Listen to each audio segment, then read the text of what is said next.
বৰপেটাৰ চেঙা আৰু মন্দিয়াত ৰাইজৰ দলৰ জনসভাত অংশ লৈ 2026 নিৰ্বাচনৰ বাবে ৰণকৌশল ঘোষণা ৰাইজৰ দলৰ সভাপতি অখিল গগৈৰ। কংগ্ৰেছ ৰাইজৰ দল আৰু অন্যান্য বিৰোধী দল একত্ৰিত হৈ 26 নিৰ্বাচনত অৱতীৰ্ণ হ'ব বুলি মন্তব্য অখিল গগৈৰ।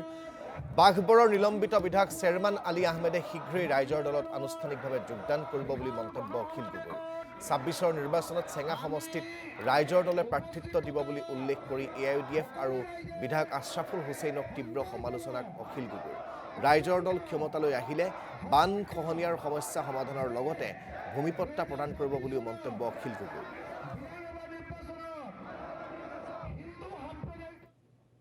আমি এবাৰ কংগ্ৰেছ ৰাইজৰ দল CPI, CPM, CPIML সবে লগ লাগি বিৰোধী ঐক্যমঞ্চ হিচাপে এবাৰ নিৰ্বাচনত অৱতীৰ্ণ হৈছোঁ।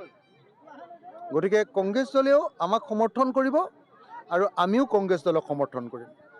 আমি এই সমষ্টিটো চেঙা বিধানসভা সমষ্টিটো আমি ৰাইজৰ দলৰ কাৰণে বিচাৰিছোঁ আৰু সেইকাৰণে আজি ৰাইজৰ দলৰ পক্ষৰ পৰা এখন গণসমাৱেশ পাতি ৰাইজক সুধিছিলোঁ যে চেঙা বিধানসভা সমষ্টিত কংগ্ৰেছ উঠিলে ভাল হয় নে ৰাইজৰ দল উঠিলে ভাল হয়। আপোনালোকে নিজেই সেই সমীক্ষাটো চালে, ইয়াত হাজাৰ হাজাৰ মানুহ আছিলে, কেইবা হাজাৰ মানুহে একেলগে হাত দাঙি কৈছে যে চেঙা বিধানসভা সমষ্টিটোত ৰাইজৰ দলৰ প্ৰাৰ্থী উঠিলে ভাল হয়।